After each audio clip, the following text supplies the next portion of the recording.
Mississippi, May 16, 1863. Major General Ulysses S. Grant ordered the attack at 10 a.m. An hour and a half later, the 34th Regiment of Indiana Volunteers, led by Lieutenant Colonel William Swaim, slammed into the Confederate defensive line like a breaking wave, pushing the rebels up the hill and capturing the main roads. But the tide of soldiers ebbed, and the Confederates made a ferocious counterattack. Chaos ensued. Mortars exploded over the sound of rifles and cries of men in agony. Swaim encouraged his battle-weary troops to fight on, leading them deeper into the action.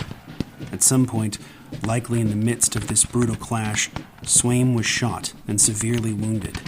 But Union soldiers regained the hill, pushing the rebels all the way back to Vicksburg, where they would soon turn the tide of the war. Now, we probably have a picture in our heads of this smoke-filled battlefield and of Swaim leading his men into the melee, saber drawn. Our image of this bearded lieutenant colonel in his dark blue uniform is probably influenced by oil portraits we've seen, or maybe statues of generals on horseback. And we have an idea of who these Union leaders were as well, career military men trained in strategy and honed by courage in battle. But most of those who served in the Civil War, including many of the leaders, were just regular citizens, not trained soldiers. William Swaim had only recently acquired the title of lieutenant colonel. Just a year and a half earlier, he was your typical Hoosier farmer. He and his beloved wife Hannah were raising their 5 children on their land in Ossian, Wells County, growing corn, rye, wheat, apples, and clover, and leading a peaceable, simple, secure life.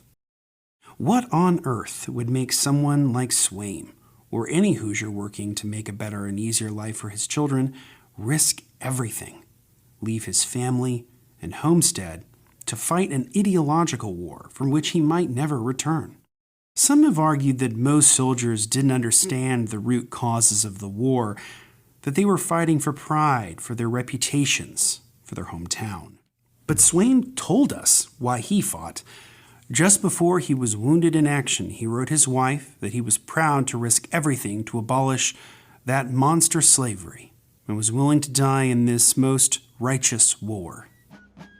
For this Hoosier citizen soldier and many others who made the ultimate sacrifice, the war was about one issue only: slavery. I'm Justin Clark, and this is Talking Hoosier History. In the summer of 1861, just days after Indiana Governor Oliver P. Morton wrote to President Abraham Lincoln promising to send tens of thousands of Hoosier troops, William Swaim enlisted in the Union Army. Swaim also helped raise a company of volunteers from Wells County, mainly from the small towns of Ossian, Murray, and Bluffton. Among the men who formed Company A of the 34th Regiment Indiana Volunteers was Swaim's son James, who was only 16 years old. Recognizing Swaim's natural capacity for leadership, the men of the 34th Regiment elected him as their captain. The regiment mustered in Anderson in September 1861. Almost immediately, Swaim identified issues with the camp and areas in which the men needed to improve, and thus he stepped into a leadership position, even above his official rank, to make the necessary changes. With a dearth of experienced military leaders in the Army at the time, Swaim repeatedly stepped into leadership roles during his service. He often wrote about serving in such leadership roles in letters home to his wife Hannah. Upon arriving in Anderson, he began ordering soldiers to clean up their clothing and belongings. He wrote, "I yesterday acted as commander of the camp. You better believe I felt somewhat awkward, but I'd done the best I could have." He continued, "One consolation, there's plenty as green as I am and worse than myself." His words demonstrate that Swaim was one of many average citizens who would have to rise to the occasion and become military leaders. His letters also revealed that more Hoosiers in the 1860s were becoming literate. Swaim followed politics and current events, sometimes noting something the newspaper got wrong. In fact, in the U.S. more broadly, literacy rates and newspaper circulation were on the rise. Americans tapped into current events and politics, including ideological clashes over slavery. They formed debate groups and joined political clubs. They had strong opinions about the democratic experiment and preserving the Union. Indiana residents volunteered in great numbers and encouraged their neighbors and family members to do the same. Many expressed a patriotic duty to serve their country, but some also explicitly fought to end slavery. This was undeniably true for African Americans. Black Hoosiers also chose to serve, some making dangerous treks across the country to fight in the 55th Massachusetts Infantry of the United States Colored Troops. When Indiana did form its own black regiment, the 28th Regiment USCT in 1863, over 500 black Hoosiers enrolled and organized into 6 companies. A year later, enough additional men had volunteered to make 4 more companies. Like many white soldiers such as Swaim, black soldiers fought to end the evils of slavery. But fighting wasn't enough. Many black soldiers believed that their service to their country would prove that they were Americans too. They were individuals deserving of rights, such as the ability to vote or be treated equally under the law, that should have been inherent, but had been long denied. And yet, not everybody shared the same reasons for taking up arms or shared the belief in racial equality. In 1861, the American public supported the Crittenden Resolution adopted by Congress, which asserted that the war was about preserving the Union, while the Indiana State Sentinel reported in 1862 that Indiana political leaders like Thomas Hendricks and Caleb Smith were against black enlistment. Nevertheless, Swaim was motivated by both unionism and abolition. He wanted to serve his country, making his community proud, and embodied a passionate hatred for the institution of slavery and a belief that it could be ended by this war. As the 34th waited at Camp Joe Holt in Jeffersonville, just across the Ohio River from Louisville, Swaim was eager to prove himself in action. He wrote his wife Hannah, "We expect to go to Kentucky soon as we get our guns, and in all probability we'll find something to do, and that is what we all want. In skirmishes, all places of honor are the most dangerous, but that is just the place for me. If I come out of this war, let me come out honorable." He also wrote that he was sure it seemed like the regiment was moving slowly, but that they were indeed preparing for a battle that would be a grand sight, and one that I have long wished to see. He explained that he knew many men will have to be left buried in the soldier's grave, but it will be a glorious death if we conquer in the land.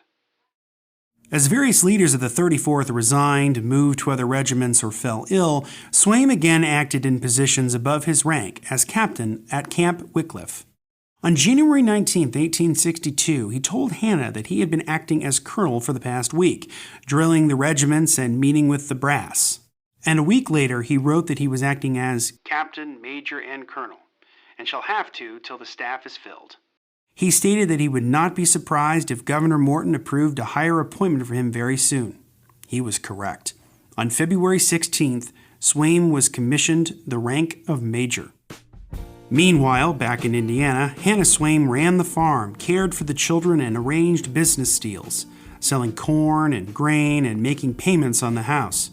She often wrote to William for his advice, but never asked him to come home.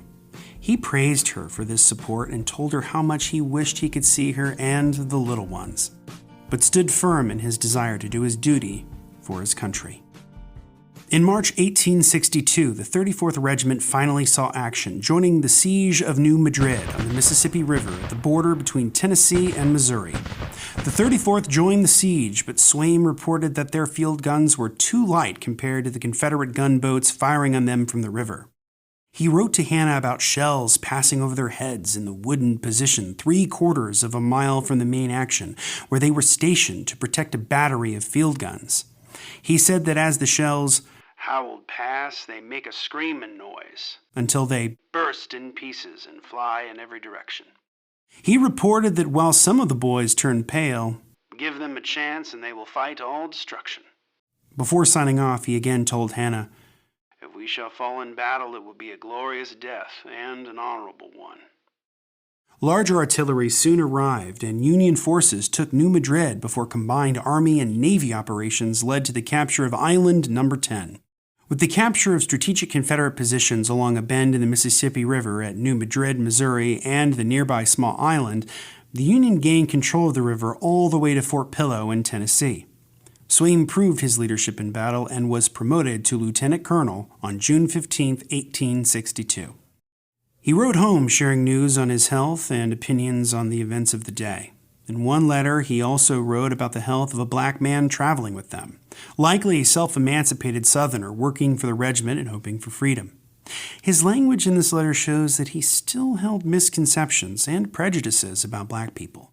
Yet as he met more black camp workers, including 2 women whose cooking he praised and a young boy traveling with them named George, his empathy and understanding seemed to increase. As Swaim's preconceptions changed, so too did the nation's.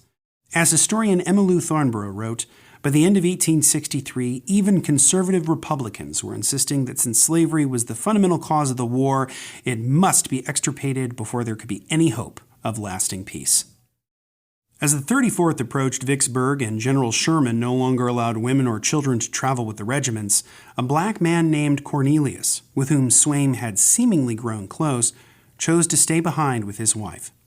Swaim paid Cornelius $30 in some sort of business transaction and told him to take his money and with it find a place of freedom.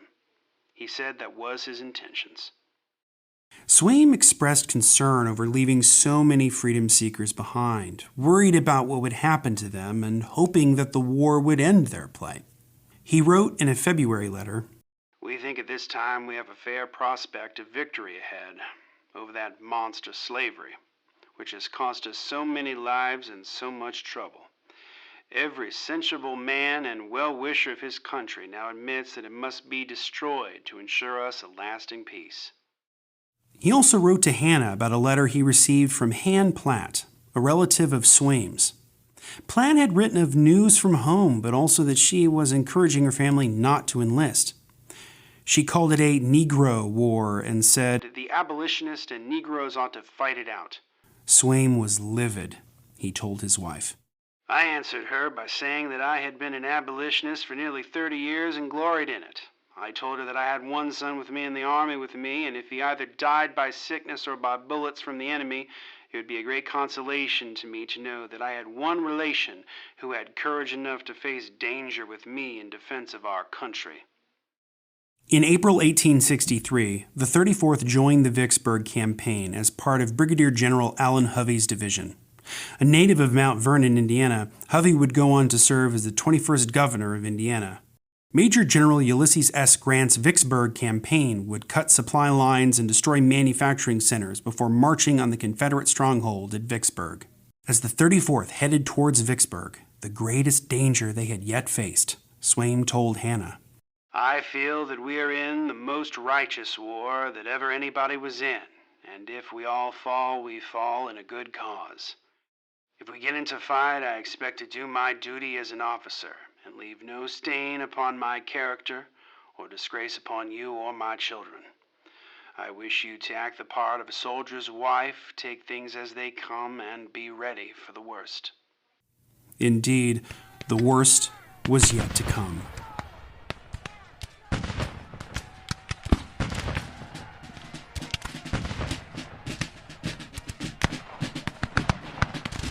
In mid-May 1863, Lieutenant Colonel Swaim, 34th Indiana, was severely wounded whilst cheering his men and encouraging them in the performance of their duty in the Battle of Champion Hill.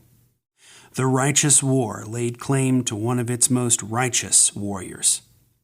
Just before Swaim was wounded in action, he had written Hannah that he was proud to risk everything to abolish that monstrous slavery and was willing to die for this cause in this most righteous war.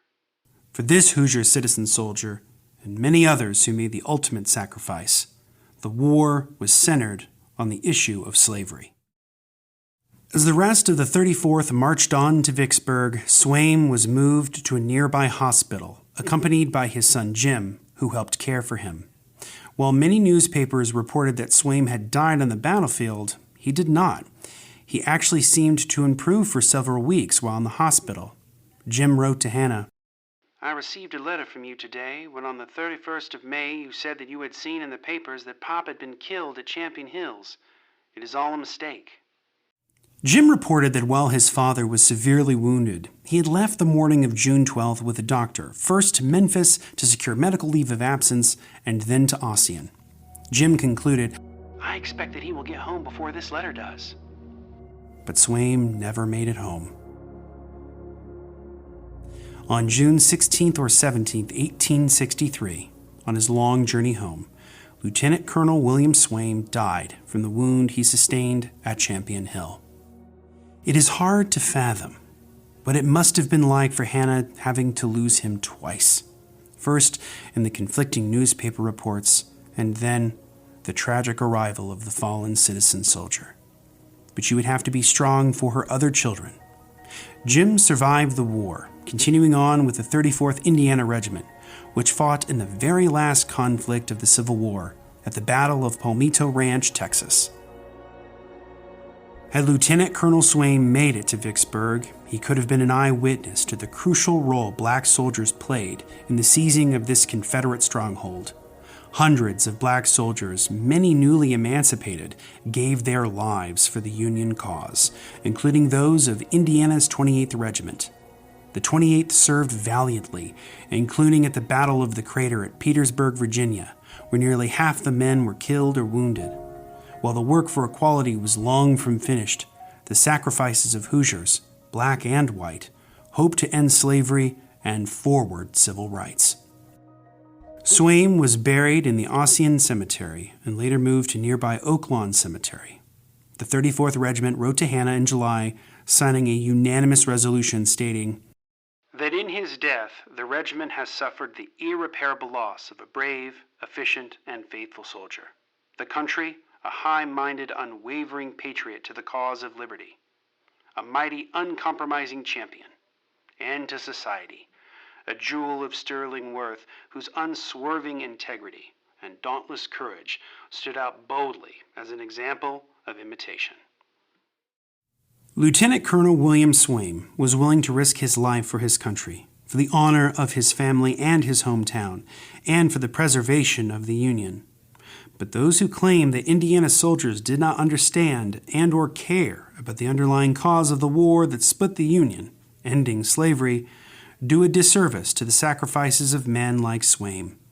In his own words to his beloved wife, he expressed his dedication to abolishing that monster slavery and was prepared to die for that cause.